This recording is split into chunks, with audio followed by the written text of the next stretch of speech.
Bienvenida a Neurofisio Club, el podcast de neurofisioterapia de la Fundación AISE. Hoy estamos en el capítulo 122 ya del podcast de Neuroconciencia, que son un montón. Y estaba comentando con los invitados de esta tarde que ya en Granada pues estamos rozando los 40 grados. Me veis aquí que estoy yo muy hawaiano, aquí con mi camiseta. Esta camiseta me la regaló un usuario, un usuario de la Fundación hace unos años. Y pues yo ya aquí con mi planta y estoy totalmente, bueno, pues ya ambientado al verano, que ya mismo se acaba la cuarta temporada, que quién no iba a decir que vamos a tener 4 temporadas. Bueno, en primer lugar, como siempre, daros las gracias a toda la gente que nos escucháis. Estoy preparando las estadísticas del podcast de estos 4 años que llevamos más o menos de emisiones y la verdad es que marean un montón porque estamos rozando las 150.000 reproducciones ya, que es una pasada. Y bueno, pues cada vez que vamos por ahí la gente nos saluda. Yo no sé por qué el capítulo, por ejemplo, el último de Un paseo por los sesos, la primera parte está teniendo éxito cuando es una patata, pero bueno, yo admiro a la gente que es capaz de escucharse estas cosas. Sí es verdad que os recomiendo que lo veáis más en YouTube porque hay dibujitos y cosas así, pero bueno, yo solo puedo daros las gracias por vuestra paciencia y por escuchar estas cosas que nosotros pensábamos que no le iban a interesar a nadie y cada vez interesan más. Luego, pues como siempre, aparte de agradeceros todo el apoyo que nos dais, informaros de cuáles son nuestras próximas actividades con la Fundación. Se acerca el verano, tenemos los talleres de adolescentes que van a ser durante todo el verano. Los talleres tienen un montón de cosas chulas, podéis verlos en nuestra página web.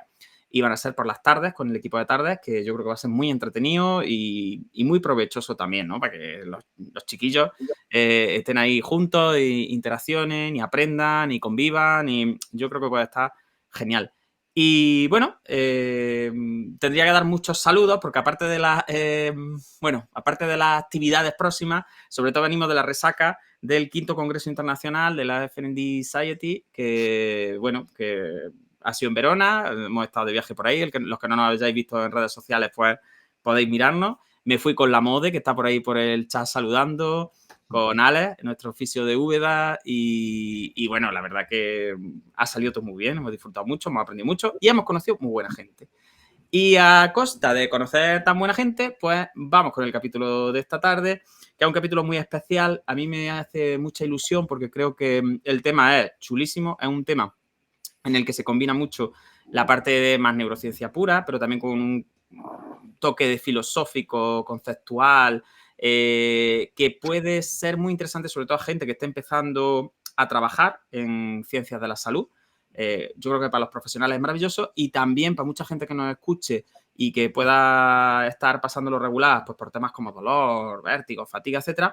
También quizá este capítulo les pueda suponer como un puntillo ahí de inflexión, de reflexionar un poco, ¿no? Y plantearse ciertas cosas que yo creo que son muy constructivas. Así que, como siempre, esperamos vuestros comentarios en redes sociales, nos podéis mandar correitos, en fin, muchas cosas las que tenemos por delante y ya está. Vamos a la tarde. Como veis, hoy estoy solo. Manuel se ha ido por ahí, yo no sé, estará en el CrossFit o estará por ahí nadando o cualquier cosa, porque el muchacho pues, se tiene que poner fuerte para el tema del verano y esas cosas. Mode está en el chat. Podéis disfrutar de Mode, por supuesto, en el chat, que siempre Mode en el chat de Twitch, eso es una alegría. Ya están mandando recuerdos y mis compis de Congreso Internacional. Ella ha estado en un Congreso Internacional y ya parece que somos los enviados estos de la ONU, ¿no? De los altos comisionados de las Naciones Unidas, porque hemos ido a Verona. Pero, bueno, os animo a que participéis. Si tenéis alguna preguntilla por el chat, yo se la paso a nuestro invitado. Así que paso a presentar a los invitados. Primero vamos con una persona que ya os suena, que es Álvaro Guiter, os sonará de las jornadas que hicimos en Neuroconciencia el día de los trastornos neurológicos funcionales, que hicimos como una jornada estupenda con la participación de profesionales, pacientes, etcétera. Y estuvo dando una charlilla muy interesante, que gustó mucho y que, bueno, a mí personalmente también me pareció súper interesante. Y bueno, hemos coincidido en Verona estos días del congreso y lo enganché y dije, venga, para el podcast. Así que, Álvaro, ¿qué tal? ¿Cómo te encuentras? Muy buenas. Nada, muchas gracias por invitarme. Me parece maravilloso lo que hacéis, maravilloso lo que haces. Y para mí es un placer estar aquí y compartiendo. Pues el placer es nuestro siempre, Álvaro. Cuéntanos un poquillo, porque iba a contarte yo, ¿dónde trabajas? ¿Dónde no sé qué? ¿Dónde no sé cuánto? Pero venga, aunque sea repetitivo, date un poquillo de Venga, publicidad. me Cuéntanos voy, de ti, venga. voy a hablar de mi libro. Háblate de ti, habla de ti mismo, que eso siempre gusta mucho. Sí. Bueno, a ver, yo soy fisioterapeuta, yo me especializo sobre todo en tratamiento del dolor, de otros síntomas persistentes como la fatiga, el mareo que hemos hablado, y los trastornos funcionales, que es lo que nos une hoy aquí. Y actualmente estoy trabajando en el Instituto de Neurociencias de Vitas, aquí en Madrid, y pues viendo este tipo de pacientes. Y bueno, y al mismo tiempo comparto mucha ilusión y mucho interés por ciertos aspectos a nivel social del, bueno, pues cómo afecta a la sociedad y los profesionales sanitarios, la información que dan los profesionales sanitarios a los pacientes, cómo les afecta su salud y bueno, simplemente busco mucho empoderar a las personas y que no dependamos de tantas cosas que no necesitamos, ¿no? Y ese soy yo. Estupendo, Álvaro. Además, ahora luego hablaremos de un proyecto que llevas ahora por delante, que es Antifrágiles, que yo estoy ahí metido, que es verdad que estás publicando cosillas muy interesantes para que la gente también, aunque yo en la descripción dejaré los datos para que la gente se pueda inscribir y pueda participar y tal, pero a lo largo del capítulo, que también va a tener mucho que ver con todo esto, bueno, pues ya hablaremos también de eso, que yo creo que puede aportar un montón, de verdad, lo recomiendo mucho. Así que encantado, Álvaro. Aquí esperemos que vengas muchas veces más. Sí, A ver yo si te también, gusta esta casa y te queda.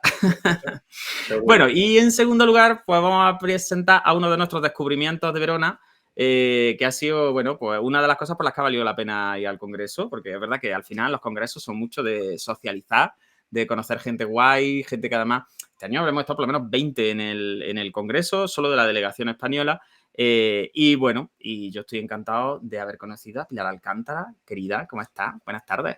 Buenas tardes, Juan. Un placer para Es mí. su primer podcast, me ha dicho, así que fíjate, me gusta que Neuroconciencia sea como el primer podcast en el que participa mucha gente, Pues sí, totalmente. porque Es así, experiencia nueva. claro, tú tranquila, si aquí esto es como cuando estábamos echándonos un speech de esos allí en Verona, nada más que con un micrófono, pero vaya que Así me el- siento. sí, sí. Bueno, Pilar, cuéntanos un poquillo sobre ti, porque es la primera vez que participas con nosotros, pues para que te puedan echar un ojo, a ver por dónde andas. Pues, de nuevo, como dice Álvaro, un placer y un placer haberte conocido a ti y a todos los compañeros. La verdad que ha sido un congreso increíble por todo lo que hemos aprendido y por las conversaciones de después que hemos tenido todo el congreso, que ha sido súper guay. Y por generar colaboraciones, yo creo que ya para siempre, espero. Y nada, yo soy neuróloga, trabajo en Madrid, en el Hospital de Torrejón, y también colaboro en Hospital de Vitas de Milagrosa, que también está ahí Álvaro.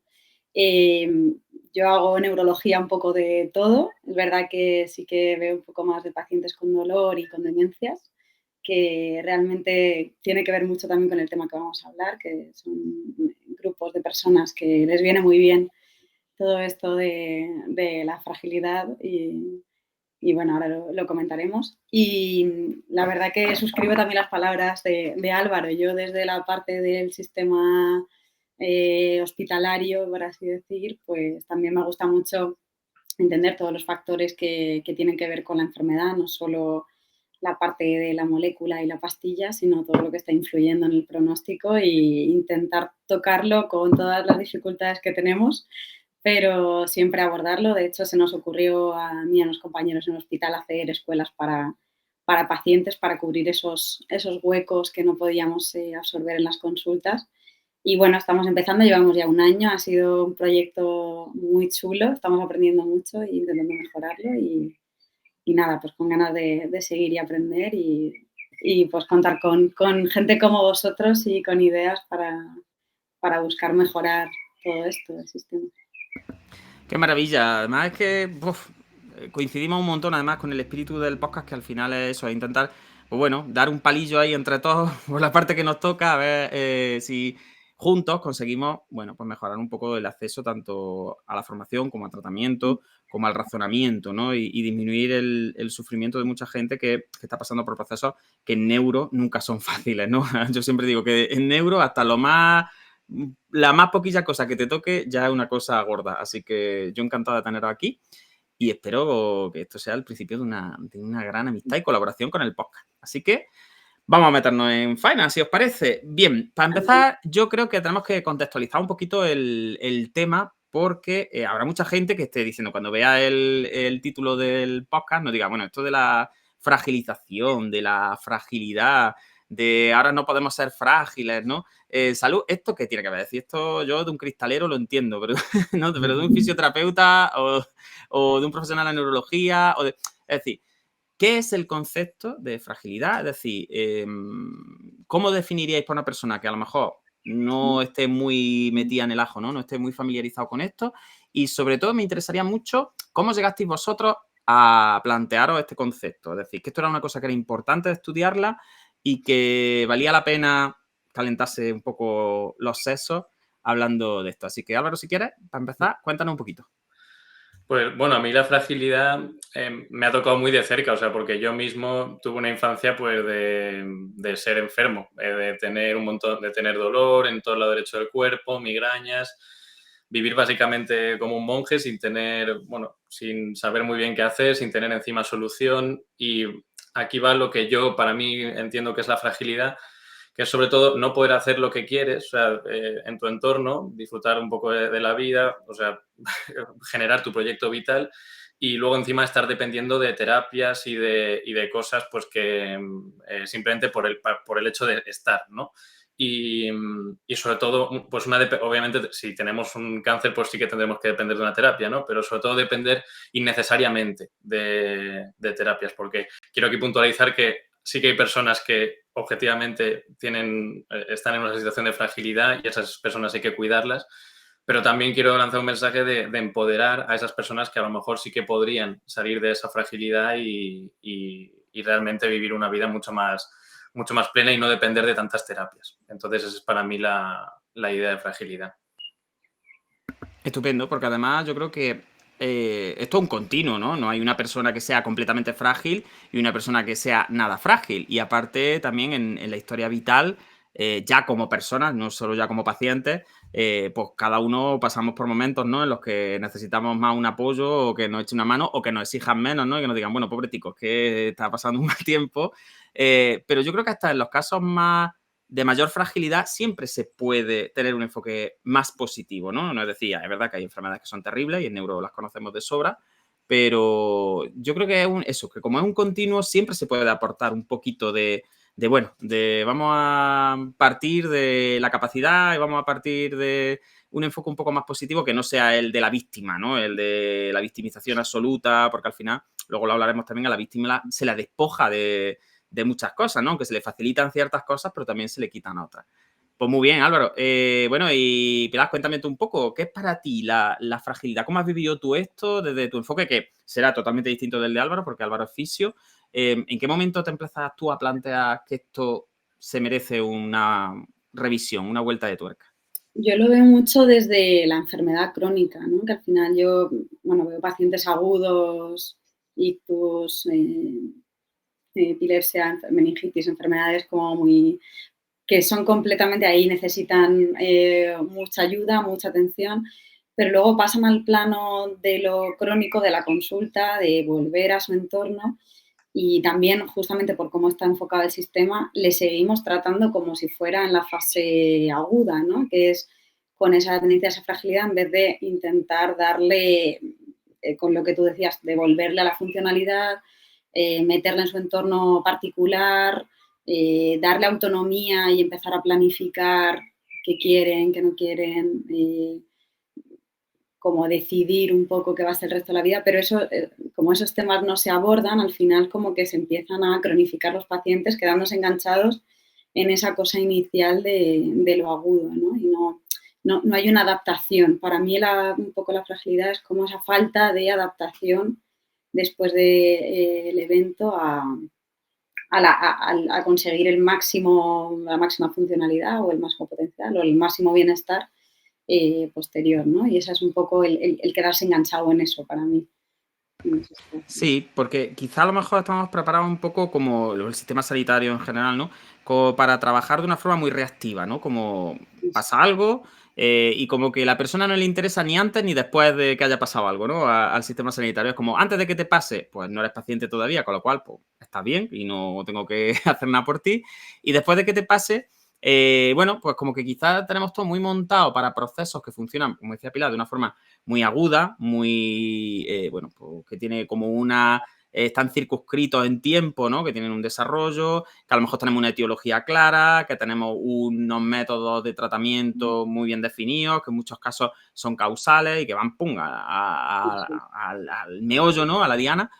Pero claro, el problema no lo encontramos quizá porque el sistema no está preparado para esos otros procesos en los que, bueno, pues, no hay un final tan definido, no hay una etiología tan bien conocida y a lo mejor esa perspectiva reactiva, ¿no? De te has puesto malo y te curo, pues no es posible en una gran mayoría de los casos.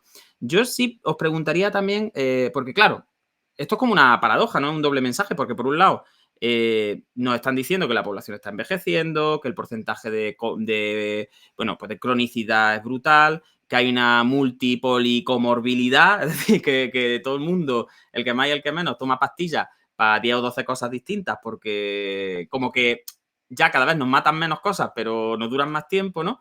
Pero a la vez no encontramos recursos adaptados a este nuevo modelo epidemiológico, ¿no? Entonces os quería preguntar un poco, ¿cuál creéis vosotras que sería como el factor que es como más negativo a la hora de afrontar la fragilidad? Es decir, si yo tuviera que decidir un agente de la fragilización, es decir, como una cosa que cuando aparece tú dices, uy, esto va a acabar ya por estos derroteros de tener en cuenta al paciente como un ser de cristal, prácticamente, ¿no? Como alguien que no puede hacer nada, que no puede participar en nada. ¿Cuál diríais vosotros? O sea, ¿qué factores están relacionados? Por si alguien los escucha y se siente reconocido y dice, uy, esto parece que parece que es lo que me pasa a mí o parece que es lo que me están contando. Cuéntanos un poquito, Álvaro. Según vuestra opinión, ¿eh? Libremente. Sí, a ver, que estaba pensando y es que es una pregunta complicada, la has soltado ahí como... Pero echarle la culpa a una cosa solo... O a varias, ¿eh? Yo Sí, aquí, o sea, tríos, lo que tú quieras, orgías, aquí montamos rápidamente lo que no tiene que ser uno. Aquí, porque, poliamor, poliamor. claro, claro, porque aquí está la cosa siempre de que, pues al final enseñamos al paciente a que dependa de estas cosas, o sea, a que dependa de fármacos, a que empiece a depender, pues no se le empodera nunca. Entonces, claro, luego el paciente mismo lo va exigiendo, o sea, esto lo va pidiendo, ¿no? Tú le planteas cambios en estilo de vida que a lo mejor son complicados, que no es tan sencillo, a lo mejor no tiene ni siquiera orientación, o sea, y lo soltamos también en consulta alegremente y no acompañamos a esa persona y esa persona ya está en una situación de vulnerabilidad porque ya depende de fármacos y para mí sobre todo es el tema de empezar, cuando empiezas a depender de algo, ahí ya empieza como la escalera hacia el infierno porque es que tu organismo empieza a volverse frágil y dependiente de de lo que sea. Y ya sea de profesionales, de una terapia o de un fármaco.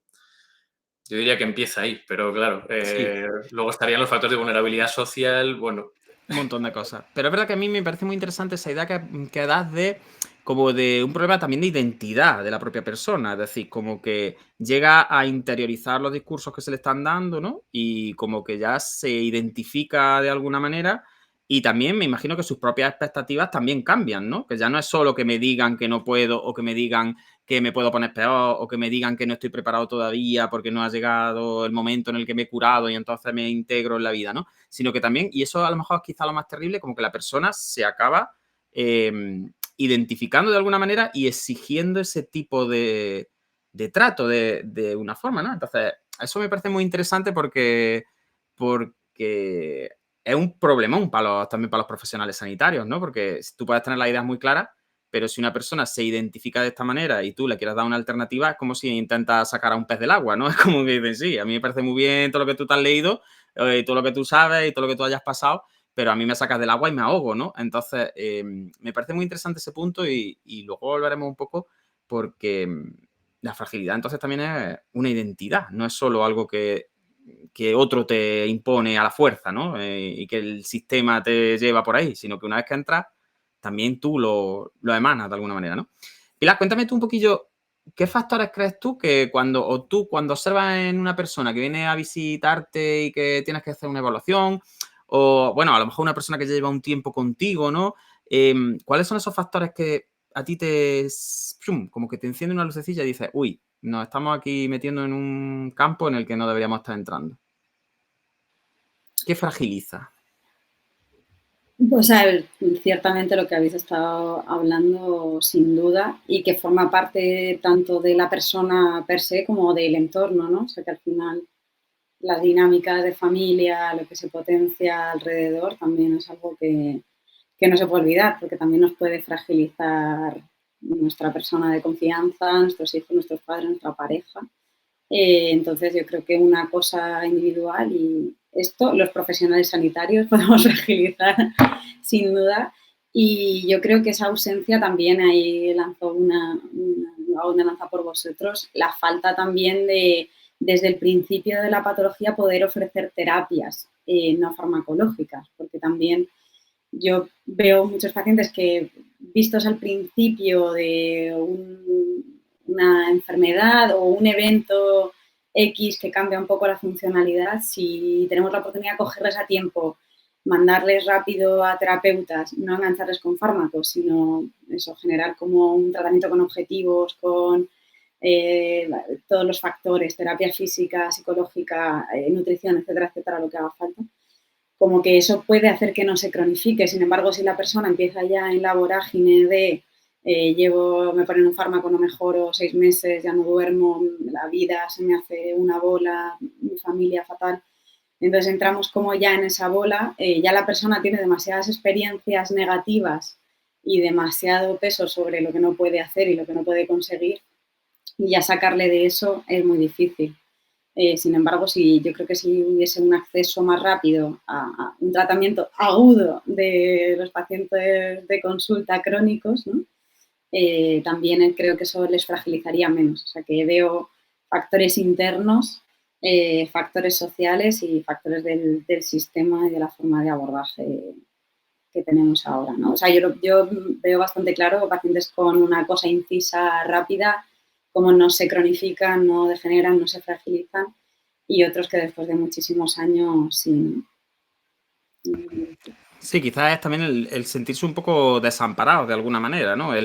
Tengo un problema, pero quizá a lo mejor por la temporalización de las citas, ¿no? Por el acceso a muchos recursos, que estáis totalmente, lo que digo, si es que no hay ni neurólogos en los, en los hospitales algunas veces, ¿no? Entonces, se junta un poco todo y esa fragilización también viene de la pobreza de recursos al final, ¿no? Porque es verdad que este tipo de patologías que son más crónicas, más complejas, que son multifactoriales, pues requieren también un análisis multifactorial y a lo mejor seguimientos que son más, bueno, que no me sirve con que me vea una vez cada mes y medio, cada 2 meses, cada 3 meses, por muy buena fe que tenga y por mucho que hayas estudiado, 6 meses, o cada 6 igual. meses, claro, por mucho que hayas estudiado, mucha buena fe que tenga y tengas los mejores fármacos en la mano, viéndome una vez cada 6 meses, pues es que puedo ser otra persona dentro de 6 meses, o sea, me han podido pasar 1000 cosas distintas que hagan que el proceso de patología se viva de otra forma. Entonces yo creo que eso que comentáis es muy interesante porque al final es un mal endémico, ¿no? Es como está arraigado fuertemente en el sistema en el que vivimos, ¿no? Porque parece, por lo que contáis, como que se juntan el pan y la gana de comer, como dicen en mi tierra. Es como todos esos factores de los que estáis hablando están íntimamente interrelacionados bueno, pues en el desarrollo de esa fragilidad. Pilar, ¿cuál crees tú que porque, a ver, todos tenemos claro que una patología es, o una enfermedad es muy mala, te toca esto, lo otro, y si tienes, yo qué sé, una diabetes, pues te sube el azúcar, y si tienes... Tenemos muy claras las características de las enfermedades más físicas, ¿no? Pero, ¿qué genera la fragilidad? Es decir, ¿por qué esto no es solo un debate teórico, ¿no? Filosófico de, ay, es que a la gente hay que tratarla bien, no sé cuánto. Es decir, ¿crees que este tipo de enfoque basado en todo esto que está generando, ¿no? Y que estamos empezando a introducir, tiene también un coste real, ya no solo en términos de sufrimiento, de desamparo, de cronicidad, etcétera, sino también un impacto en los servicios sanitarios, ¿no? En el acceso a recursos, Es decir, ¿es la fragilidad una enfermedad, vamos a poner entre comillas, en sí misma? ¿Es una comorbilidad? O sea, podríamos hablar casi de una comorbilidad de fragilidad, porque la verdad que así hablando con vosotros como que se me ocurre un poco, ¿no? Que quizás estamos muy pendientes de factores, porque si pilla una infección, ¡ay, tiene una infección! Si tiene no sé cuánto, pero nadie se fija en los efectos perniciosos que pueda tener esto sobre la persona, ¿no? Quizás incluso a lo mejor peor en muchos casos que el proceso primario que se inició, ¿no?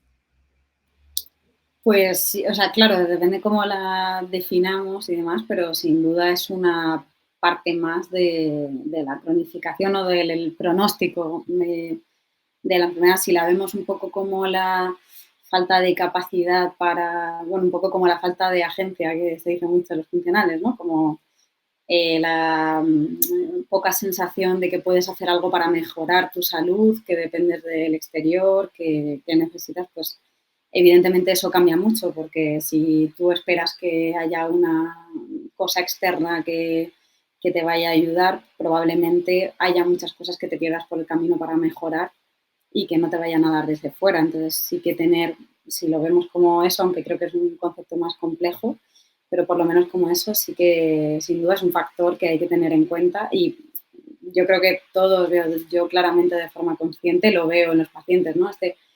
Tiene ese factor individual de mejor pronóstico porque tiene una actitud menos frágil o tiene estos factores de menor fragilidad o tiene una familia que fragiliza menos o tiene un entorno social o tiene más posibilidades de recursos o lo entiende mejor. O sea, digamos que eso serían a lo mejor yo los factores que veo.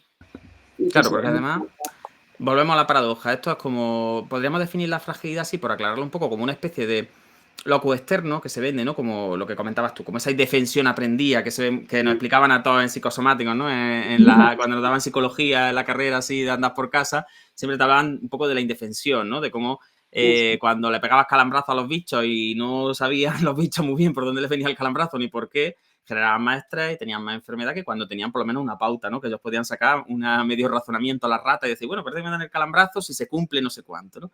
Entonces, yo creo que esa paradoja es interesante porque y dan para reflexionar un montón, porque por un lado te venden que tu bienestar va a depender de algo externo, de algo que no eres tú, porque tú estás enfermo y a ti hay que llevarte de la mano y nosotros te vamos a cuidar y te vamos a dar lo que necesitas. Pero por otro lado, los recursos luego no son los adecuados ni realmente encuentras pues esa salvación, ¿no? Porque lo que provoca esta fragilización siempre es como personas que están permanentemente enfermas, permanentemente en un proceso de no mejora, porque no hay ningún momento en el que puedan decir estoy descansando, porque es, pues estoy polimedicado, estoy yendo a 500 especialistas, estoy haciendo 1000 cosas, me cuidan, me no sé qué, no me dejan participar, pero en el núcleo de todo eso también está el decir, pero es que no me está sirviendo. Entonces, yo creo que eso al final es muy maléfico en el impacto que pueda tener una persona, por un lado, depender del exterior y entender que tú como paciente eres un ser pasivo allí que te tienen que hacer cosas, pero que luego el exterior tampoco te esté dando una respuesta adecuada, ¿no? Entonces eso yo creo que es como ahí entramos ya en las paradojas y se nos va la pinza, porque esto es terrible. Álvaro, volviendo un poquillo a tu doble papel, ¿no? Como persona que ha experimentado un poco pues, esa fragilización, ¿no? De la que ahora tú eres muy consciente y que, bueno, y que tantos quebraderos de cabeza te habrá dado, ¿no? Y te ha hecho, te ha motivado, ¿no? Tú tienes algo bueno, entonces por lo menos te ha motivado a hoy en día dedicarte a esto que te dedicas y a intentar que a otros no les pase. ¿En qué momento fuiste tú consciente de eso? Sobre todo también un poco por lo que le comentaba a Pilar de gente que nos pueda estar escuchando y que pueda decir, uy, pues esto que cuenta el Alvarito me suena a mí, a mi vida, me suena a... ¿En qué momento dijiste tú, uy, quizá haya otra forma distinta de abordar esto, pues bien, o porque te pasó algo, o porque conociste a alguien, o porque oíste por ahí un podcast y yo qué sé? ¿En qué momento te cambió el chip un poco? A ver, sobre todo porque te empiezas a sentir tan aislado, tan indefenso, tan diferente porque claro, yo era muy joven, entonces era como que no podía hacer casi ninguna actividad y claro, eso ya te marca y cuando me empecé a dar cuenta de que las cosas no tenían mucho sentido era porque a mí yo tenía dolor en todas las articulaciones, me daban diferentes diagnósticos, que si síndrome femoral condromalacia, y yo mismo me preguntaba, es que al final lo que me salvó era que no me conformaba con porque no fue ningún profesional que a mí me hiciera cuestionarme nada, fui yo mismo que dije, yo no quiero estar así. Entonces, tristemente, ojalá pudiera contar una historia bonita, pero tristemente fue un pensamiento individual y como una especie de rebeldía, ¿no? De yo no quiero estar así, y es como que dices basta, y sobre todo pues empecé a ver estudios, a ver que los cambios a nivel de imagen, ¿no? En radiografía o en resonancia no tiene por qué haber dolor. Luego me hice una resonancia en el lado opuesto y tenía lo mismo, pero no tenía dolor. Y entonces al final es una decisión que toma uno. Y es que quería decir algo de antes. Voy a abrir un Hombre, melón. por supuesto, tú puedes contar lo que quieras, así que venga, Voy a abrir dale. un melón, porque es que, Claro, porque es claro, que claro. ya no es solo que los individuos seamos frágiles, sino que nuestro sistema en sí lo es. O sea, y por sistema no es solo sistema sanitario, es sistema socioeconómico, social, político. O sea, es frágil. ¿Y por qué digo que? Porque a veces la gente que me ha pasado en redes, que muchas veces se confunde la palabra antifragilidad con que esta persona que puede con todo y como el colectivismo no se ve por ningún lado, y justamente es que el individualismo es frágil. Para mí, o sea, para mí ser excesivamente individualista te hace frágil. Este Sí, es el melón que quería que el abrir. antifrágil no es el omnipotente, ¿no? Exacto, Vale. exacto. Antifrágil es que al final podemos adaptarnos, pero también en comunidad, ¿no? Como sistema. Por ejemplo, has hablado justo al principio, Juan, de que solo la sanidad solo la usamos cuando la necesitamos, no hay prevención, no hay educación en salud, que eso evitaría muchísimos, primero, cuadros agudos y crónicos, desde luego. O sea que es en sí todo el sistema, porque al final como todo depende como el marco epistemológico es el capitalismo, este es el melón que voy a abrir. O No, sea, pero vaya, en eso estamos de acuerdo. No sí, sí. hay ningún... Este Es es el- objetivo, es objetivo. O sea, las sí, cosas que son sí. objetivas son objetivas. Y ese marco lo que genera es que al final tenemos que ser rentables, ¿no? O tenemos que ser productivos. Entonces, ¿cuándo conviene? O sea, ¿por qué no se dedican recursos a la prevención? Porque es difícil ver cómo eso va a repercutir en el impacto económico que luego tiene esa enfermedad crónica, pero es obvio, viéndolo desde fuera, que si hiciéramos prevención, ahorraríamos recursos, habría más disponibilidad de ellos para las personas que realmente lo necesitan y no estaríamos llenando las consultas de personas que simplemente les damos un parche y una tirita y que la rueda siga girando. Me he puesto tremendo, ya Claro. lo sé, No, pero... no, a mí me parece muy lógico lo que comentas porque además esto abre también una reflexión interesante y es hasta qué punto desde un corte materialista la fragilización nos responde también pues, a lo que nos pasa con los plásticos, ¿no? Hasta qué punto me trae más cuenta o me vale la pena el esfuerzo de prevenir o de reintegrar si lo comparo con desechar, ¿no? Que eso también es importante. Es decir, muchas veces es más barato desechar a una persona que reintegrarla o que prevenir que se estropee, ¿no? Esto es como lo que decimos de la fruta, ¿no? De, bueno, la fruta mientras está bonita y cuando está bonita la tiro. Y no es que esté mala, es que simplemente no está bonita y me sale más barato, pues bueno, que me la traigan todos los días con cierta periodicidad, ¿no? Vamos a poner el ejemplo, que dedicarme yo aquí a explicarle a la gente que esto tiene una mancha, pero en realidad no pasa nada, porque de todas formas te va a comer la manzana pelada, ¿no? Entonces yo creo que ahí se abre un debate interesantísimo y a mí me gusta además mucho porque desde el enfoque sistémico y un poco antropológico, quizá esta fragilización no sea un poco también efecto pues de lo que comentáis, de los modos productivos, de la cultura en la que nos encontramos y sobre todo de un desplazamiento de la salud más que como algo en positivo, ¿no? Como la salud, sino la salud como ausencia de enfermedad, ¿no? Y parece que cuando uno ya se enferma de alguna manera ya está fallando y vuelvo a lo mismo, lo que comentabas tú antes, que yo creo que los símiles son tal cual, pues, ¿qué pasa ahora cuando a mí se me escacharra un aparato? No lo arreglo, lo tiro y me compro otro nuevo, ¿no? Porque muchas veces... Entonces yo creo que todo esto va un poco en esa dinámica, ¿no? De entender que si uno quiere estar al nivel productivo, social, bueno, de los valores imperantes, ¿no? Que venden por lo que tú decías antes, la omnipotencia, el individualismo, el no depender de nadie, quizá cuando uno enferma y no tiene capacidad, ya menos todavía, de suplir esos estándares tan altos, es muy fácil que al final tire la toalla y diga, bueno, pues si no puedo ser un superhombre, pues voy a ser una persona que no, o sea, que como no tengo ningún sentido de agencia, como decía Pilar antes, pues ahora voy a ser todo lo contrario. Voy a ser un ser que hay que cuidar, que no tiene ninguna iniciativa, que depende constantemente de lo que los demás me manden, me digan, me hagan. Y bueno, y que al final yo creo que está muy bien hilado, ¿eh? Está muy bien hilado eso que comentáis porque es un reflejo de lo que hablábamos. Álvaro, y cuando tú decidiste un poco salir de todo el tema ¿dónde encontraste las máximas resistencias? ¿En ti mismo? ¿En tu entorno? ¿En tus terapeutas? ¿O en todo en general? ¿Fue todo muy resistente? O a lo mejor no fue nada resistente, fue allí una salida del armario en plan, mira, a mí me dejáis tranquilo, que yo me voy a ir por ahí con mis dolores o sin mis dolores, por ahí a vivir la vida y ya me apañaré yo con lo que... No sé, si te encontraste en mucha resistencia o no, porque puede haber gente que también le dé un poco miedo el cambio de paradigma, ¿no? Es decir, bueno, a lo mejor sí es verdad que estoy aquí muy ninguneado, que estoy aquí con muy poca agencia, como decía antes Pilar, pero al final también hago lo que se espera de mí, ¿no? Y eso siempre es un sitio cómodo, terrible, pero cómodo, ¿no? Es terrible, pero es cómodo. Quizá mucha gente todavía le tenga un poco miedo a eso, a decir, bueno, ¿puedo tener yo una perspectiva un poco más positiva de lo que me pasa? O tener una perspectiva un poco más positiva es negar el sufrimiento, es decir, no, en realidad es que no te pasa nada. Mira, si este tío pasó de me duele todo, no puedo participar, no sé cuánto, a ya me desfragilizo, es porque no estaría tan malo. Entonces, ¿qué? No te pasaba nada. Entonces puede haber, yo creo que hay mucha gente que tenga un poco miedo de eso, ¿no? De decir, si doy el paso hasta estar un poco mejor, a lo mejor la gente empieza a pensar que realmente no estoy enfermo, que no necesito tanta ayuda y habrá gente que, como decíamos antes, en la escala de grises, ¿no? En el continuo, vamos a ver, no estoy que me vaya a morir esta tarde, pero tampoco estoy yo aquí estupendamente. Necesito que me cuiden, pero en su justa medida, ¿no? Entonces sí me interesa un poco saber eso.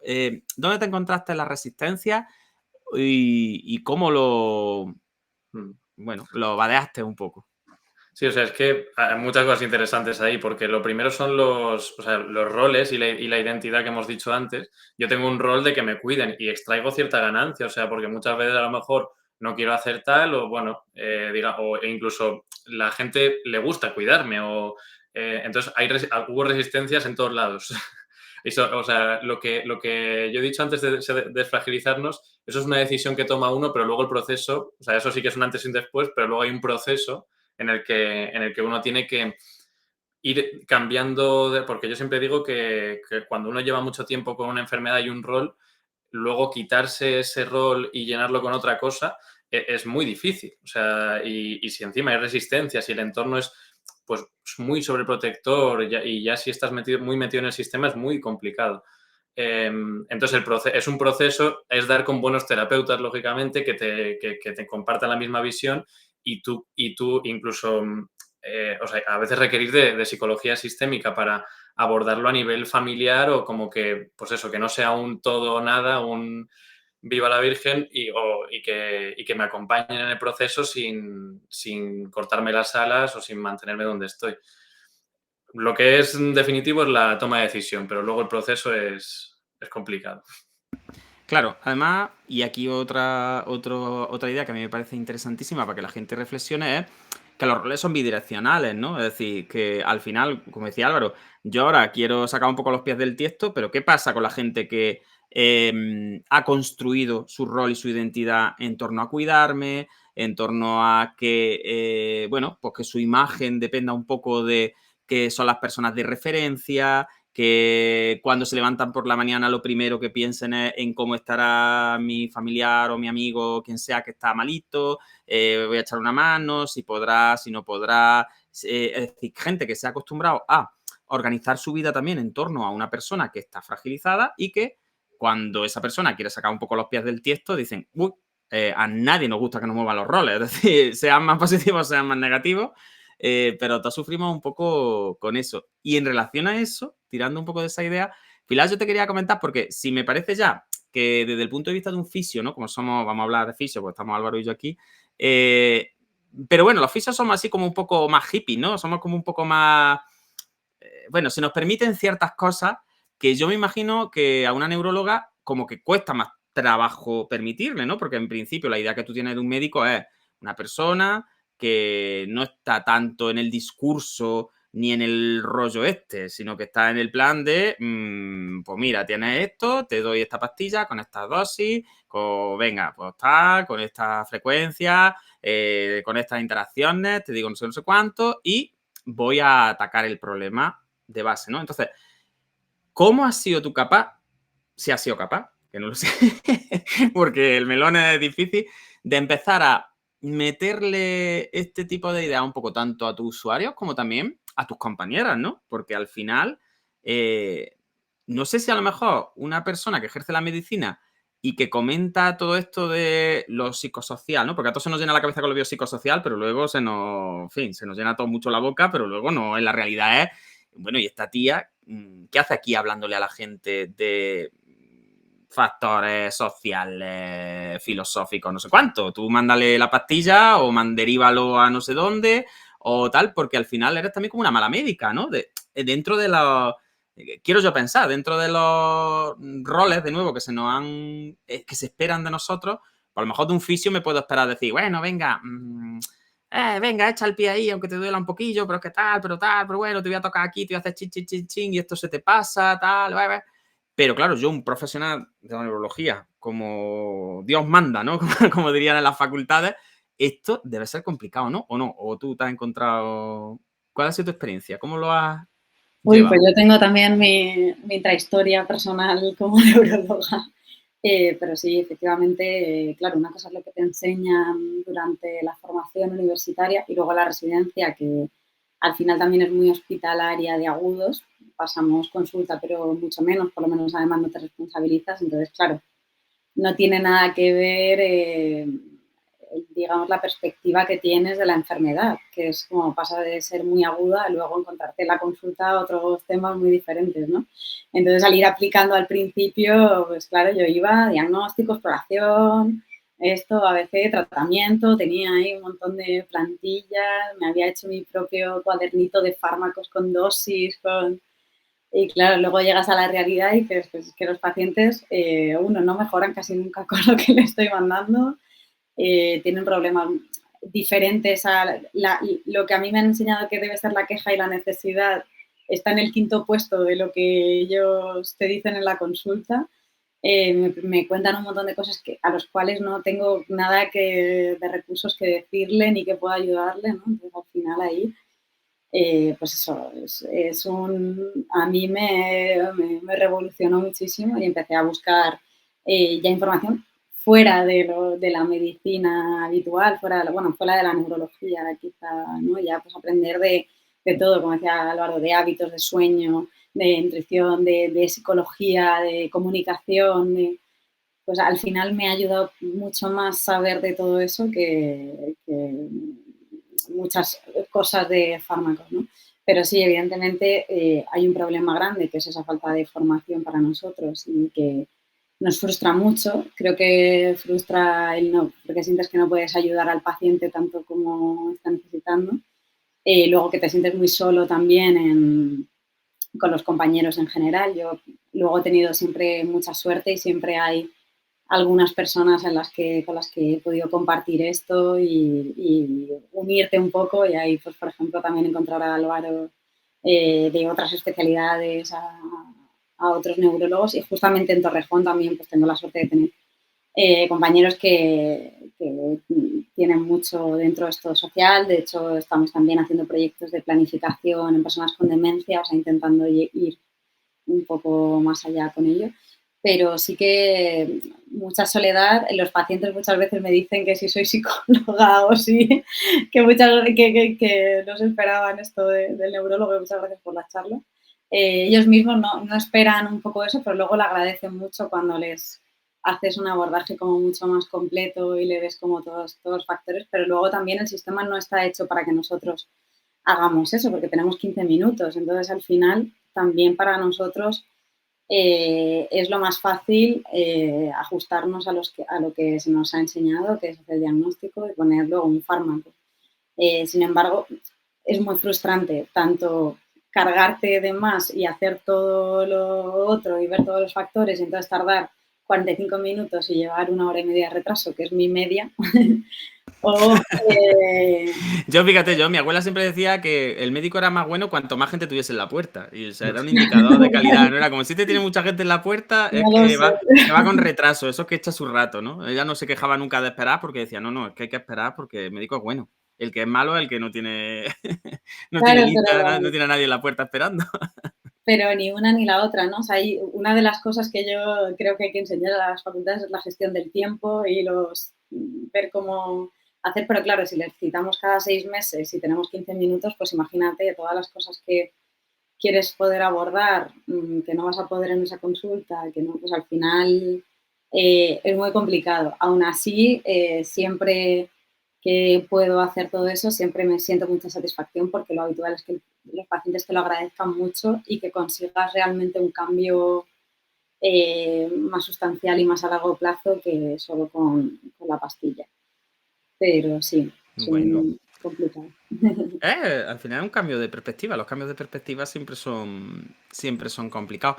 Pero diríais los dos que vale la pena, es decir, que creéis que cuando se dan las circunstancias adecuadas, no solo es un tema de, bueno, de que el paciente se sienta como escuchado y tal, que eso es importante, ¿no? El tema humano, ¿no? De yo voy a un sitio y por lo menos se me trata de una forma que yo considero una calidad humana mejor.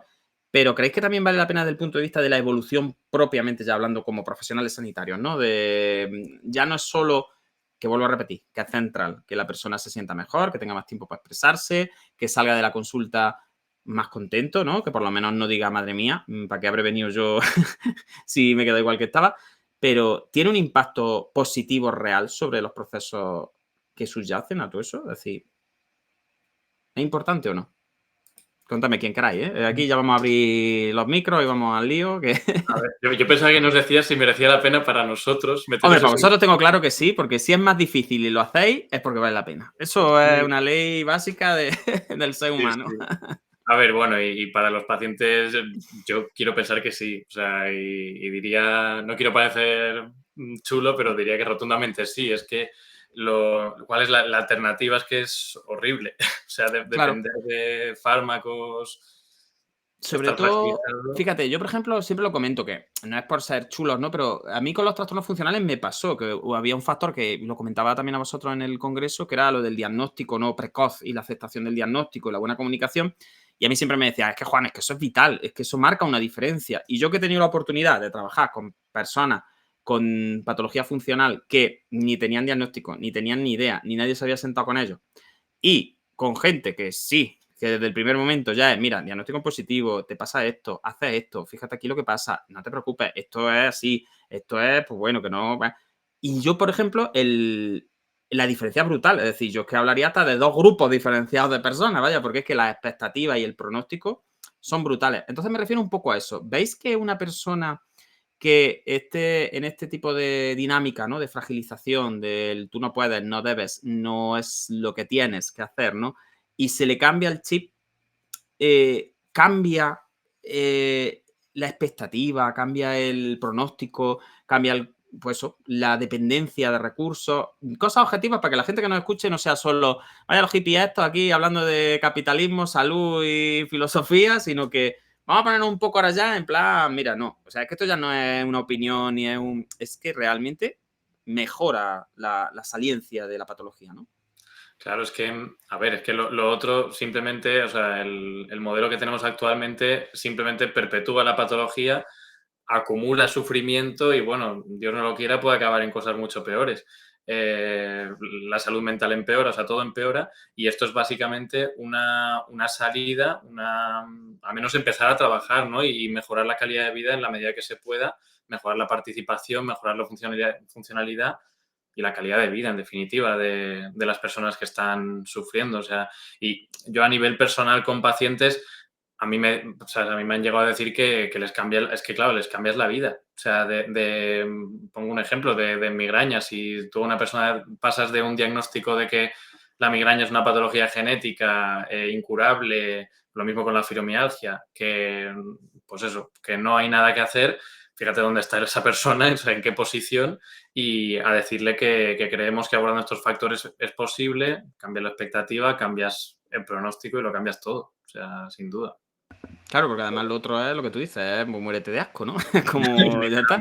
No hay nada, es que no te tengo ni que seguir, porque si esto es una enfermedad que es así, que no mejora, que no tiene cura, porque no sabemos por lo que se produce, y que no tenemos una vacuna, ni una inyección, ni nada que te pueda quitar el factor etiológico, pues vete a tu casa y ya está, y aguanta lo que puedas, ¿no? Como A decían mí me antiguamente. dijo una paciente, me dijo que un médico le dijo aguantómetro. El aguantómetro, claro. Esto es aguantómetro. Y Claro. yo... Sí, al final como si el resto de procesos no tuvieran influencia en la enfermedad, ¿no? Es decir, la percepción, como tú comentabas, de por lo menos puedo hacer algo para disminuir el sufrimiento y ese algo depende de mí, ya es una herramienta terapéutica en sí misma. Es decir, no es ya me voy a quitar yo el dolor así, pum, y ya está, porque como me lo estoy inventando, dejo de inventármelo y se me pasa.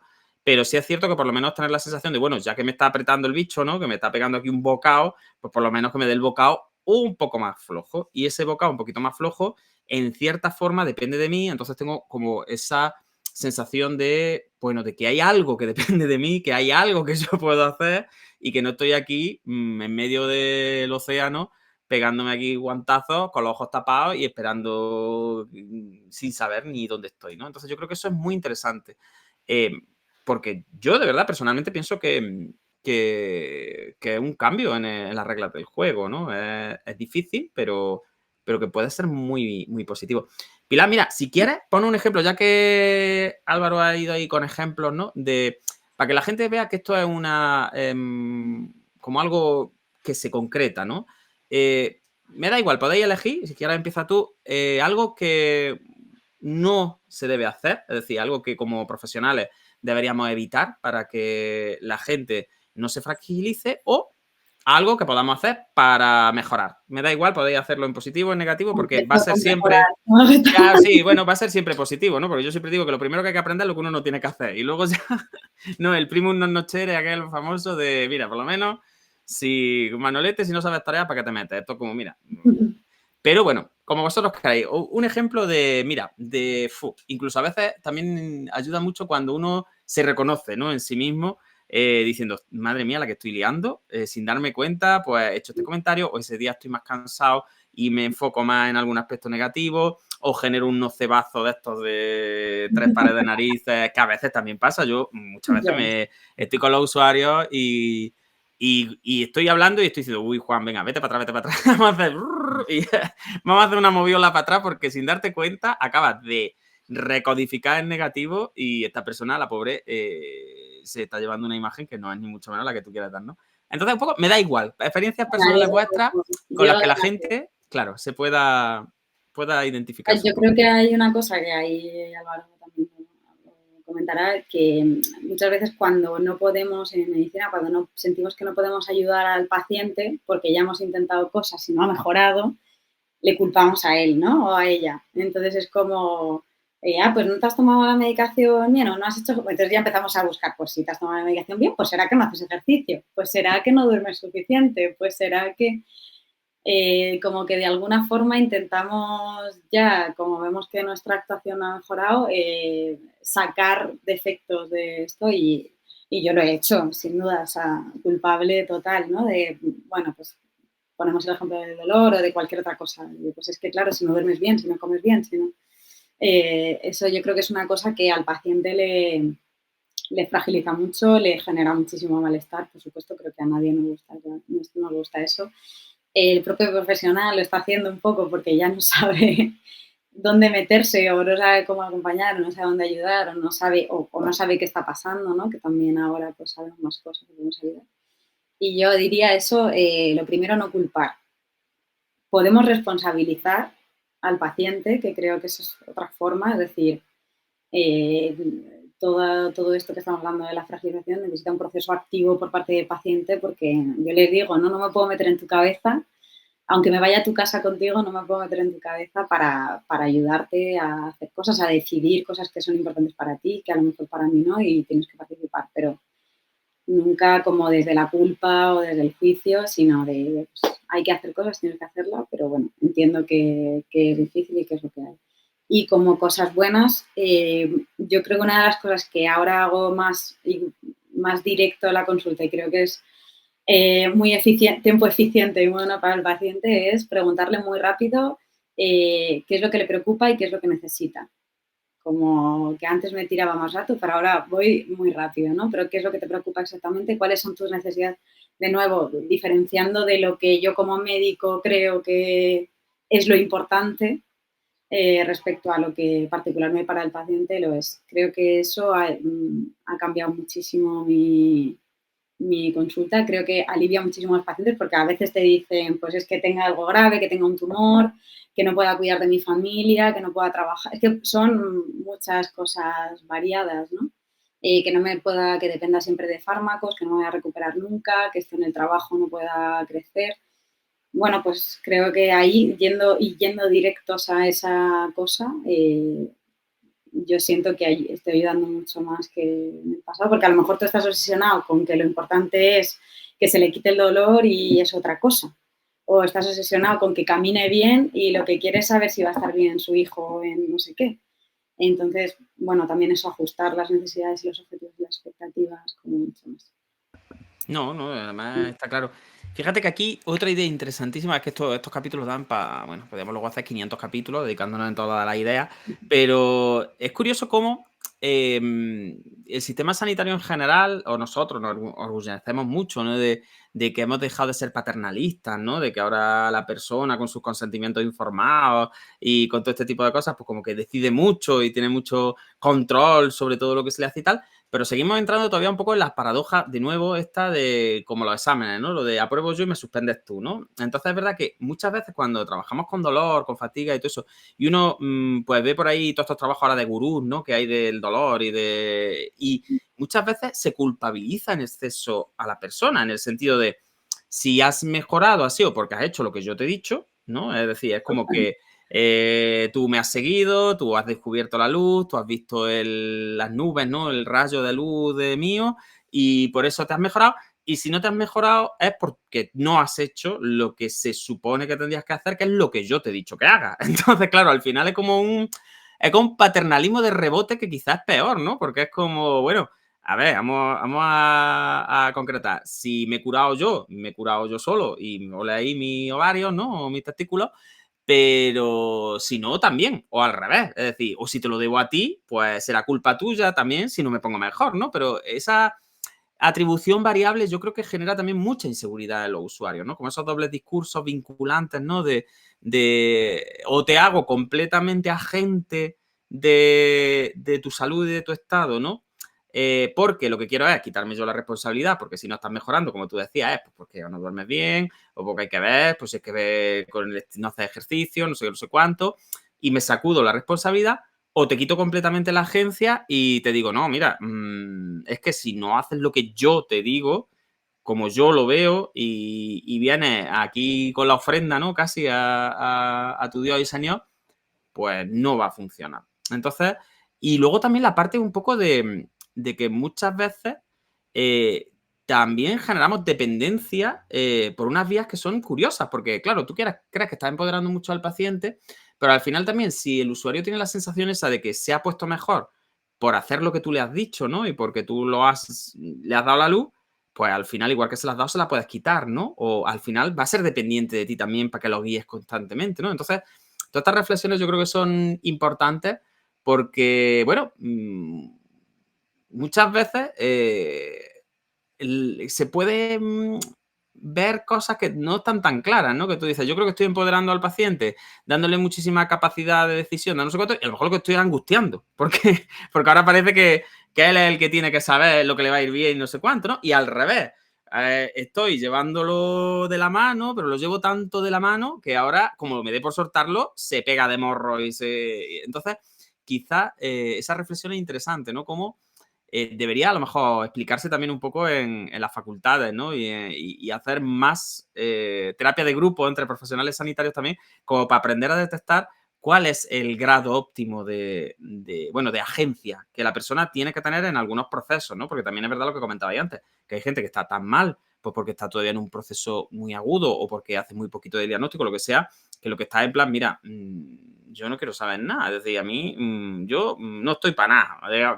Traedme y llevadme que no. Entonces, fijaros que esa falta de respuestas y de recetas como fijas, pues bueno, hacen que todo esto se complejice mucho, pero también lo hace más interesante, ¿no? Álvaro, cuéntanos un poquillo tú, mataduras de pata o al revés, o cosas positivas, lo que te dé la gana, con ejemplillos de, venga, pues que el oficio, además, el oficio fragilizamos que no veas, así que los oficios somos unos agentes de fragilización algunas veces que nos tendrían que dar 2 guantazos, así que no nos van a faltar ejemplos. Vaya, que si no tienes tú, tengo yo varios. No, es que hay demasiados. O sea, yo creo que algo que fragiliza, o sea, a grosso modo, es la relación jerárquica y de autoridad entre paciente y profesional. Porque un profesional se siente muy bien, o sea, porque, bueno, porque eso es lo que hemos dicho, ¿no? De que la agencia de esa recuperación ha sido mía porque soy el puto amo y luego la persona además se siente dependiente y, bueno, en cierta manera también se siente segura, ¿no? O sea, porque la responsabilidad, aquí otro tema filosófico, también da miedo, claro. Y, de hecho, hay personas que no están aún en un momento para que puedan responsabilizarse o que no quieren directamente. O sea, que también hay que escuchar ahí. Yo creo que sobre todo es bajarnos, o sea, que estamos en un pedestal, bajar esa relación de autoridad y mirar a la persona que tienes delante y decirle, a ver, ¿a ti qué te pasa? ¿Qué es lo que te preocupa? ¿Qué querrías conseguir? De humano a humano, o sea, ¿no? De persona a persona y abordarlo de esta manera. Cosas que hacemos los fisios, o sea, corregir los ejercicios y es que se tiene que hacer así porque tal, eso quita como un montón, bueno, empeora el pronóstico, empeora todo y fragiliza que no veas.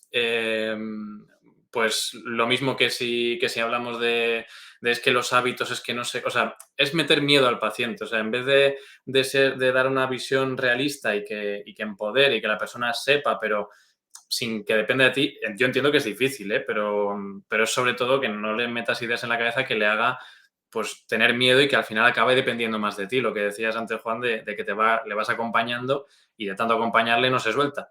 Yo creo que es un arte, o sea, creo que no es nada sencillo y sobre todo yo, lo que hace Pili, por ejemplo, en consulta no lleva la bata. Creo que puede ayudar a bajarse básicamente a que eres una persona igual y a mí en concreto es que me ayuda mucho el haber pasado por ello, el haber pasado por dolor y el haber sufrido, es que empatizas muy bien y te acercas a lo que el paciente podría necesitar o lo que está pasando y eso te hace mejor clínico. No sé qué pensáis de Sí. esto.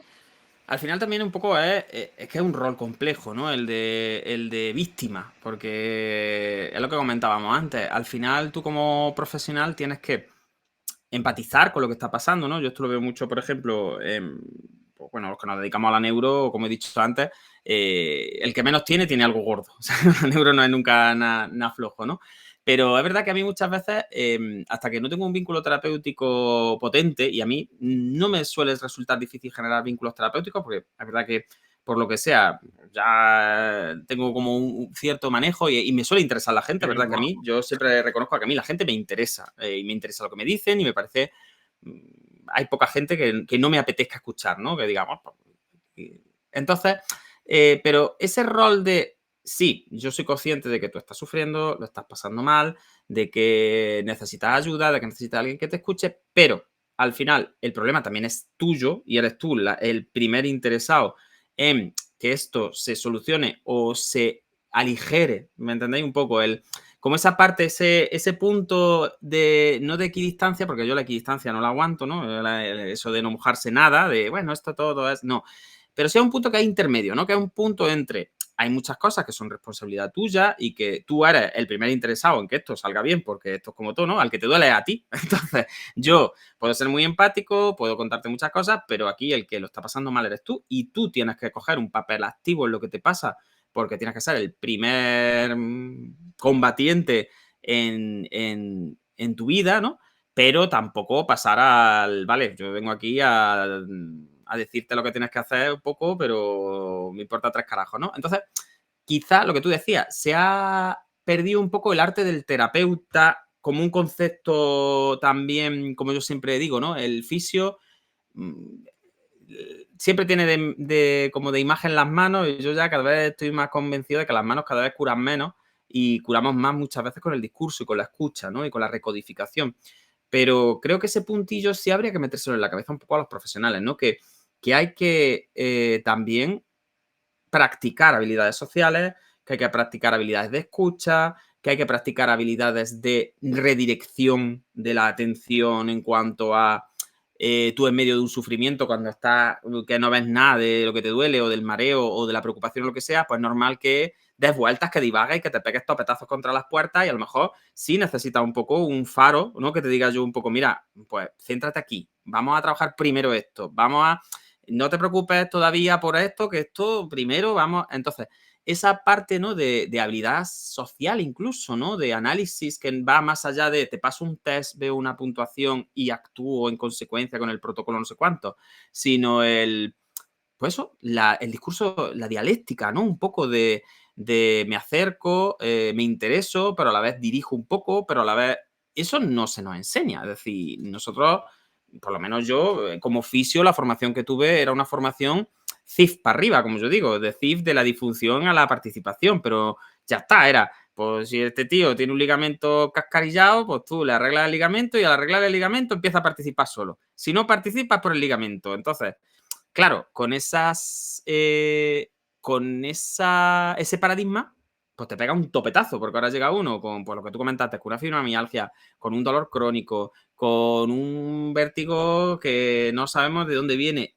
¿Dónde está ahí el ligamento? Es decir, ¿dónde ataco? Si no tengo dónde atacar. Entonces, quizá al final, como que también los profesionales nos sentimos un poco como impostores si no tenemos una causa simple, ¿no? Que yo creo que eso también es una característica de fragilización, por lo menos a mí me resulta muy útil cuando establezco causas simples o cuando los pacientes vienen con causas muy simples que explican todo su sufrimiento, ¿no? Yo digo, uy, aquí hay que empezar a escamotear y hay que empezar a meter discurso porque nadie se le arruina la vida por tener un ligamento escacharrado, ¿no? O nadie deja de participar en todas las actividades de la vida diaria por tener una hemiparesia, ¿entendéis? Es decir, la hemiparesia está, pero habrá que hacer algo con la hemiparesia, ¿no? Entonces, yo creo que esas causas simples no hacen mucho daño.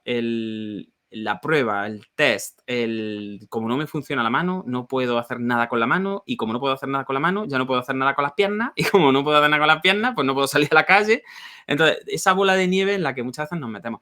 Y, por supuesto, todas las recodificaciones en negativo de reposo, de que la historia de la neurociencia está plagada de cuidado con la fatiga, cuidado con el reposo, cuidado con todo lo que sea negativo, pero es que hay gente que no puede moverse si no es con fatiga. Entonces, claro, si le decimos que no se mueva con fatiga, lo que le estamos diciendo indirectamente es que no se mueva. Entonces, yo creo que, claro, es un poco el problema este de determinar cuáles son las potencialidades. Y si las potencialidades es que tú tienes fatiga crónica, pues no te puedo decir, no, todos los movimientos que usted tiene que hacer no pueden generar fatiga. Bueno, pues si no generan fatiga, entonces no me puedo mover. Lo que me está diciendo directamente es no te muevas. Entonces, creo que todo eso hace un montón de daño. Y luego os quiero preguntar también por la conspiración del silencio, que es esta cosa que todos conocemos y que es, pues bueno, damos por hecho que estás en tratamiento y que en algún momento te vas a mejorar y tu vida va a cambiar y va a haber un antes y un después y algún día llegará que todo esto se habrá acabado, poco a poco, ¿no? Lo que dicen muchos pacientes de estoy ya del poco a poco que vamos, poco a poco, llevo ya 10 años con el poco a poco. Pero luego la realidad es que no se llega a ese momento en el que dejas de estar enfermo, no llega el momento en el que dejas de decir, bueno, pues ya está, me he quedado cojo, ya estoy cojo, pues a vivir cojo. Y eso al final también es una carrera sin final, ¿no? Que es lo que yo siempre me quejo mucho, que esa conspiración del silencio, ¿no? Como que no se habla nunca de, vale, hasta aquí hemos llegado, vale, hay que vivir con esto, vale, ahora vamos a la adaptación, a la compensación, vamos a vivir lo mejor que podamos con lo que tenemos. Y eso no se llega a hablar nunca porque siempre estamos en el, bueno, cuando esto se pase, y no se pasa, ¿no? Entonces, no sé un poco si os pasa también eso con vuestra gente. Esa conspiración de no se dice, no se pregunta, pero se da por hecho. Pasa muchísimo y yo creo que además en todas las enfermedades y sobre todo creo que también viene de no tener en cuenta esos otros factores porque te centras solo en el físico, biomédico, solemos hablar, ¿no? Y es como, bueno, esto mejorará y si no, bueno, pues no empeorará, pero claro, no vas teniendo en cuenta todas las otras cosas de alrededor que se van estancando. Muchas veces no termina de mejorar, como en neuro en general, las cosas mejoran al principio, pero luego se quedan ahí mucho y al final sí que también se engancha un poco en cómo son las consultas, por lo menos en mi caso, ¿no? Que es revisión, se hablan de 4 puntos, revisión, se hablan de 4 puntos, no hay como una atención de objetivos, planificación, futuro, pronóstico, necesidades funcionales, ¿no? No hay tiempo y no hay esa planificación. Con lo cual, al final se genera esa conspiración del silencio que el paciente llega y no sabe muy bien qué va a contar la consulta, qué le van a decir, piensa que el médico le va a rebasar el fármaco y ya está, pero luego tampoco tiene, que no digo que solo sea el médico quien tenga que hacer esto, ¿no? Puede ser su enfermero de centro de salud, puede ser otro tipo de terapeuta, pero al final no hay ningún profesional sanitario que pueda romper esa conspiración, porque parece que cada uno tenemos que hacernos esa cosa. Yo eso también a veces lo debato con compañeros que dicen, pero claro, ¿hasta qué punto, dónde está el límite de nuestra actuación como médicos? ¿No? Y eso siempre es dónde están nuestros límites. Somos técnicos, somos también un poco psicólogos, sociólogos, dónde entramos en la enfermedad, ¿no? Y bueno, yo creo que tenemos que saber un poco de todo y ser un poco de todo, pero también es verdad que muchas veces eso desborda nuestras capacidades y tiempo y falta mucha multidisciplinaridad, se nos desborda porque ojalá tuviéramos, todas las personas tuviéramos una relación cercana con el médico de cabecera, con la enfermera de cabecera, con el fisio, con el psicólogo, pero al final es eso, como que creo que también es por, de nuevo, en nuestro caso, por cómo está todo montado, que es solucionar la cosa física, no tener nada en cuenta y no tener un plan, un objetivo autolimitado. Es como que ya entras en el sistema, ya es citas cada tanto sin saber hasta cuándo, cuál es el objetivo, ¿no? La gente entra, pero ¿cuáles son los objetivos significativos que queremos Sí, un conseguir? poco como esto que se dice de compasivo, ¿no? Que la persona tenga la sensación de que no está desahuciado, pero que tú dices, bueno, pues lleva 3 años pasando revisiones y no tengo claro ni siquiera qué estamos haciendo, ¿no? Claro. Y te lo digo incluso en patologías tan evidentes como la demencia, que llaman mucho, ¿no? O sea, ¿qué es seguir viendo a un paciente con demencia cada 6 meses? ¿Cuál es el objetivo de eso? O sea, verle y entonces si tiene algún problema de sueño le pongo una medicación del sueño, cuando además la mayoría de las veces que no duerman bien depende de factores también que se pueden solucionar sin esto. No hay un objetivo de, vale, quiero que los familiares entiendan, estoy segura que los familiares entienden la enfermedad, entienden qué es lo que les espera, entienden cómo manejar mejor a su familiar para que no tenga alteraciones de conducta, para que esté sano, para que vaya bien, entienden cómo cuidarse a sí mismos por todo lo que supone la sobrecarga del cuidado. ¿Cuál es el objetivo real de la medicación? Lo que vosotros decís de los test, ¿no? Lo que hacemos es, vienen, le pasamos el mini mental, el test de memoria. Ah, pues sigue, ha perdido un punto. Hasta la siguiente. Entonces, un poco eso, los objetivos. Con dolor igual. ¿Cuáles son los objetivos? Que no, calendario. Dime cuántos días de dolor has tenido y te subo, te bajo la medicación, que es un poco... y así con todos, ¿no? Lo ideal sería decir, mira, vas a estar 2 años con nosotros, vamos a conseguir estos objetivos, o 3 o 5 o medio año.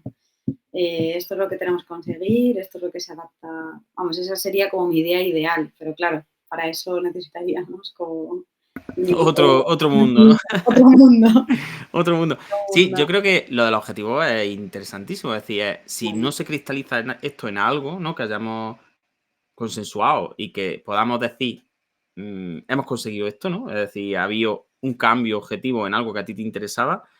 Al final, el hacer por hacer no tiene más sentido. Sobre todo, a mí me pasa esto mucho, y fíjate, con los fisios, pues muchas veces en los colegios y en los hospitales, ¿no? Que yo me enfado porque, claro, te dicen, no, es que si ya hay fisioterapeuta en el hospital, yo digo, sí, hay fisioterapeuta en el hospital, ¿qué ratio de, o sea, cómo un fisio puede encargarse de? Entonces, muchas veces es peor que exista, porque la gente tiene la falsa sensación de que se está cubriendo la necesidad, ¿no? Que no existiera, porque por lo menos si no existiera, pues nos quejaríamos y diríamos, me cago, tiene que haber fisioterapia de calidad en el hospital. o en el colegio o en no sé dónde, pero como ya hay, pues como, pues sí, nosotros tenemos fisio. Lo que pasa en la residencia, muchas residencias de ancianos, ¿no? Con las ratios famosas de fisioterapia, psicólogo, de no sé cuánto, que tú dices, no, sí, aquí hay sí, aquí hay fisioterapia, está por ahí, hay una persona con un título que está por ahí. Ahora, ¿realmente los objetivos que se puedan pautar desde fisioterapia necesitan a un fisioterapeuta? ¿O es que sí? Porque si el objetivo es simplemente venir y darle 4 friegas a la persona o no sé qué, no sé cuánto, a lo mejor que no hace falta ni siquiera un fisioterapeuta, porque es que no es un objetivo que requiera ningún tipo de entrenamiento, ningún tipo de pericia, ni de nada. Entonces, creo que muchas veces también pasa eso, que ponemos, pues, seguimiento, incluso creo que nos pasa mucho a los fisios también, ¿no? No, es que tienes esto, esto lo tienes fatal, esto lo tienes pillado. Y es como, ¿qué significa lo tienes pillado, no? Porque parece como que tenemos que fabricarle al paciente es que me molesta aquí, le toca, esto está fatal. Y es como, ¿por qué está fatal? Es decir, ¿hasta qué punto necesita esa persona que tú le digas, no, mira, pues realmente aquí esto es porque, a ver, vamos a pararnos, a ver cuántas cosas llevas por delante, qué te preocupa, qué te está sacando de quicio, qué hace que esto que tienes aquí se haya convertido en tu problema. Es decir, ¿por qué estás focalizando la atención en este problema que en principio no debería nunca ser un problema prioritario en tu vida, ¿no? Entonces, esos desplazamientos yo creo que son interesantísimos. Y esa sensación de se está haciendo algo cuando a lo mejor con los recursos que tenemos tampoco habría mucha diferencia con hacerlo nada, puede ser hasta contraproducente por eso, porque es como, no, si nosotros tenemos un protocolo para demencia estupendo, que no sé qué, que no sé cuánto, sí, pero luego, ¿en qué se cristaliza eso, no? Yo creo que eso es interesante. Pues chicos, os tengo que informar de que son las 6:20 de la tarde, que, que esto vuela, el tiempo vuela, ¿no? Cuando estamos hablando de cosas que nos interesan, llevamos ya más de 1 hora y 20 de grabación, o sea que sí, esta es la magia de la radio, que es que nos gusta enrollarnos como persianas. Así que un poco os dejo que comentéis lo que queráis, es decir, estos minutillos finales, cosas que creáis que son importantes, independientemente de que hagamos 500 programas más sobre esto, y que yo creo que es un tema que se merece a lo mejor incluso ir punto por punto, ¿no? Venga, pues vamos a hablar de la fragilización en dolor crónico, y que nos pongamos con ejemplos concretos, ¿no? Y pues mira, si tu fisio te dice esto, más vale que te vaya a otro, ¿no? Este tipo de cosas, ¿no? Mira, pues si el neurólogo te manda no sé qué pastillas y te empastillas, pues mira, vamos a lo mismo, tienes que consultar por otro lado, ¿no? Independientemente de que hagamos, porque este tema yo creo que se lo merece, cosillas que no queráis que se queden sin decir hoy, como primera introducción, como primer, bueno, eso, toma de contacto. Empieza Álvaro. Pues, a ver, yo es que quería decir de antes, de justamente esto, que hay que huir de los profesionales, sobre todo lo que yo conozco es de la fisio, que incluso a mí cuando yo trabajaba de fisio en clínica de barrio, pues me decían, mándales sesiones a los pacientes aunque no necesiten, o sea, bueno.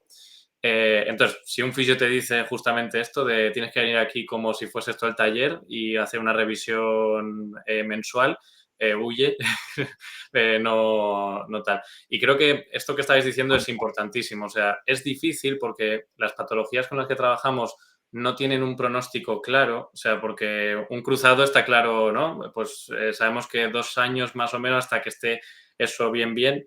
Los esguinces, pues uno leve, 2 semanas, ¿sabes? Pero en dolor persistente no está tan claro. Pero sí que creo que hay que hacer un esfuerzo de acotar las intervenciones que hacemos, meter en un programa y decir cuánto tiempo y a ver qué vamos a conseguir y luego reevaluar, porque si no también hay muchísima incertidumbre.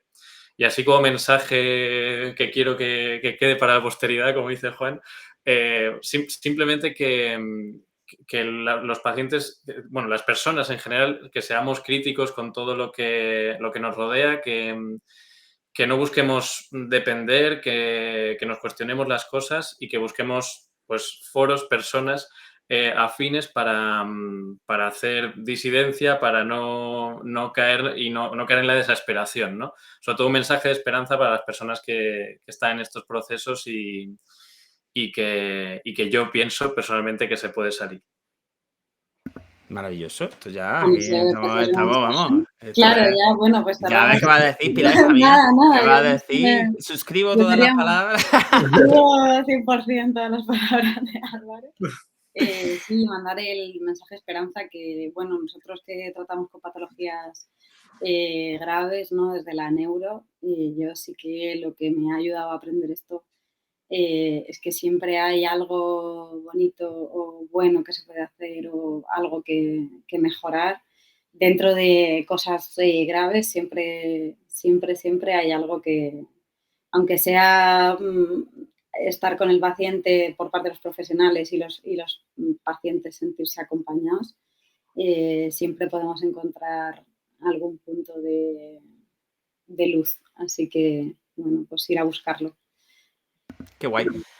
Pues yo me uno a lo que decís y aparte creo, a mí una cosa que me ha ayudado mucho es el centrarme en el presente, ¿no? Que muchas veces los pacientes están muy preocupados por el futuro y yo siempre, muchas veces soy muy borrico y le digo, mira, que yo no sé si cuando salga aquí me va a pillar un camión y me va a matar, es decir, que tampoco, es decir, que porque estás enfermo, tu futuro, a ver, pues tienes más probabilidades de que sea un poco más aciago que el mío, pero vamos a centrarnos en el presente. ¿Qué quieres ahora? ¿Cuál es tu problema? ¿Qué podemos hacer ya? Es decir, no cuando baje el dolor, o no cuando puedas andar, o no cuando ya la mano se abra, o no cuando... No, ahora. Es decir, hoy. ¿Qué te puedes llevar ya hoy o mañana que sea un cambio real? Que a lo mejor hoy es nada más que te dé un abracico y te diga, ay, pobre, si es que es verdad, si es que llevas mucho pasado. Si es que lo que tú ya has pasado no está escrito. Pero, o sea lo que sea, pero hoy, es decir, ¿qué hacemos para que hoy estés ya mejor? Es decir, para que hoy el sufrimiento se haya ido un poco, para que por lo menos tengamos un objetivo claro, ¿no? Y yo creo que eso que decís del objetivo es muy importante y no caer en objetivos vagos, lejanos, estereotipados, ¿no? De, pues, lo típico, yo le tengo mucho al paciente que te dice, ¿usted qué quiere? Pues yo estar mejor, ponerme bien. Y es como, ponerme bien. Porque soy yo la Virgen de Lourdes o algo, es que soy yo el hijo perdido de la Virgen de Fátima, es que, o el hijo no reconocido, es decir, ponelo bien, yo no lo voy a poder poner bien ya hoy. ¿Qué vamos a hacer? Es decir, y yo creo que eso al final, ese cambio de chip es muy interesante. Bueno, chicos, pues os dejo porque hoy es el cumpleaños de Pilar Alcántara, por cierto. Muchas felicidades. Me han dicho que te manden un saludazo. Gente que te quiere mucho por ahí. Me han escrito por lo privado. ¡Ay, que hoy es el cumpleaños! Felicítala. Animo a la gente que por tus redes sociales te mande muchas cosas, muchos globos y muchas... Que esas cosas hacen ilusión siempre, ¿no? Mira que somos ñoños, pero... Bueno, ¿cómo lo vas a celebrar todo esto? Pues voy a hacer ahí una merendola en mi casa Muy ahora en un bien. ratito. Con unos sándwiches de triángulo de Con unos nocilla. sándwiches de triángulo. Como cuando éramos chicos. Y unas En platos de esos tortillas, unas Coca-Colas. Claro, y ya está, unos sándwiches y listo. Así que nada, Pues me ha encantado estar con vosotros, chicos. De verdad que os voy a emplazar, porque tengo muchas ganas de hacer un capítulo de placebo y otro de nocebo. Así que muy estaré por interesante, ahí en contacto porque al final muy interesante. es un tronco común, ¿no? El de fragilidad. Y para terminar, aparte de agradeceros de verdad, de corazón, que estéis aquí, que me ha encantado, se me ha pasado súper rápido, es verdad que no me creo la hora que es. Pues Álvaro, cuéntanos un poquito de Antifrágiles para cerrar, es decir, de tu proyecto que a mí me gusta mucho, esta newsletter que estás aquí lanzando y venga, anima a la gente a que se apunte. Sí, bueno, no sé si, bueno, en mis redes está, no sé si las pondrás, Juan, por ahí. Sí, claro que sí. Álvaro Gitter ahí en Instagram y bueno, está para suscribirse. Y yo ahí básicamente comparto pues todo lo que yo sé como profesional y como ex paciente que me ayudó a mí a dejar de fragilizarme. Y es que abarca de todos los temas, o sea, desde psicología, fisioterapia, salud, sociología, Ya filosofía. está, ya está. Eh, lo que a mí me ha ayudado, lo que me parece útil y creo que fomenta mucho el pensamiento libre y bueno, pues que ahí estoy dando la turra todas las semanas y que muchas gracias Juan por invitarme, yo también he estado súper a gusto y Pili, a ver si puedo ir ahora A la a merendola. Qué envidia me Feliz dais, Os lo digo de verdad, que me dais una envidia. Yo ahora una merendola de esa de sándwich, eso es lo mejor. Te están felicitando todo el mundo por el chat. Felicidades, Pilar, Pili, muchas felicidades. Estás muy guapa, todo aquí, todo el mundo es fan ya. Que vuelvas pronto, que están encantados de la vida. Y te ha salido por aquí. Alguna gente se ha enamorado de ti y todo, Álvaro. O sea que estás teniendo mucho éxito, Me mucho pasa. éxito. Es que el Álvaro enamora, es lo que tiene. Bueno, queridos, pues no doy más la tabarra. Os emplazo a la gente, si les ha gustado esto, que nos pidan a Álvaro y a Pilar por ahí, que nos digan, venga, trátalo otra vez y vamos a placebo, a nocebo aquí. Espero que de verdad que a la gente le haya gustado. Yo estoy encantado. Creo que se han tocado cosas muy importantes que dan para una reflexión importante. Así que ya está. Nos vemos la semana que viene. No sé qué tocaremos. Tenemos por ahí un metaanálisis pendiente de WhatsApp. Tenemos un capítulo sobre cognición y motor también ahí de un metaanálisis chulo. En fin, ya sabéis que esto va a ir surgiendo sobre la marcha.